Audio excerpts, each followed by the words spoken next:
Imagine having a curse so terrifying that even a simple touch could send someone straight to their doom. That's the unfortunate fate of our young Duke, whose life has been turned upside down by a witch's cruel spell. Isolated in a gloomy mansion, he's been abandoned by the world.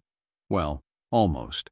His lively and mischievous maid, Alice, is the one exception. She's bold, endlessly playful, and constantly finds ways to fluster him with her teasing. This poor guy can't catch a break. But beneath all the pranks and awkward moments, something deeper is forming between them. Their bond defies the curse, blending humor, heart, and plenty of cringeworthy yet endearing moments. This story is a magical roller coaster filled with laughter, charm, and a reminder to never cross a witch. Trust me, once you dive in, you won't want to stop. Before we get started, be sure to subscribe and turn on notifications so you never miss an update. And if you enjoy this video, don't forget to smash that like button. Now let's jump right in. A young nobleman sits alone, penning a letter to his family, inquiring about their well-being. As for himself, he describes his situation as hopeless. To make matters worse, he carries a dreadful curse. Anything he touches withers away, stripped of life. The reason behind this cruel spell remains a mystery, but one thing is clear. It has forced him into an isolated existence, far removed from society. Just then, his ever-present maid arrives, standing close as she announces she's brought him tea. Later in the garden, Alice playfully asks if he plans to send that letter home. He admits that he only wrote it as practice and never intended to mail it. Feeling discouraged, he lowers his head, prompting Alice to misinterpret the moment in the most unexpected way. Without warning, she lifts her skirt, catching him off guard. Flustered, he quickly protests, insisting that she stop her shameless teasing, as it only makes things harder for him. Trying to shift the conversation, he earnestly reminds Alice that she's the only one who has stayed by his side, and he doesn't want to lose her. But before he can finish his heartfelt words, Alice, seemingly unfazed, offers him a cookie. She then playfully holds it between her lips, daring him to take it from her.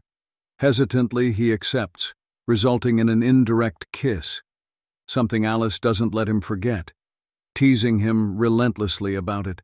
Later that evening, he finds himself lost in thought, reflecting on the curse that has dictated his life.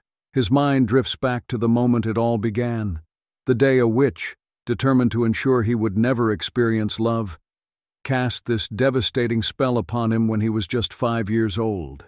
That fateful day marked the beginning of his exile, as even his own mother abandoned him, sending him away to live in a grand but desolate mansion deep in the forest.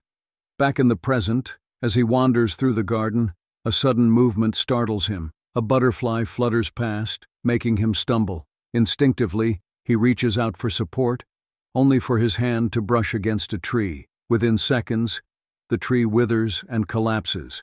Alice arrives shortly after, offering little sympathy as she playfully lifts her skirt once again. Frustrated, he warns her that if she keeps testing his patience one day, he might actually give in and touch her. Naturally, this only encourages Alice to tease him further. The next morning, Alice wakes him up with breakfast in hand. At first he hesitates, but after some persuasion, he gives in.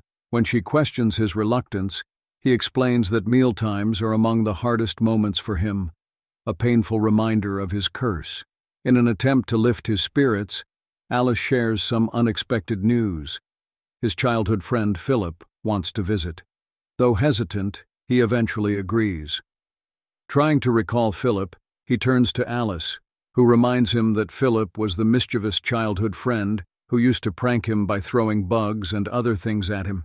Deciding to put his best foot forward, the young Duke chooses formal attire to receive his guest. Embarrassed about changing in front of Alice, he asks her to leave the room, but she refuses, joking that if he's uncomfortable, she could strip down too.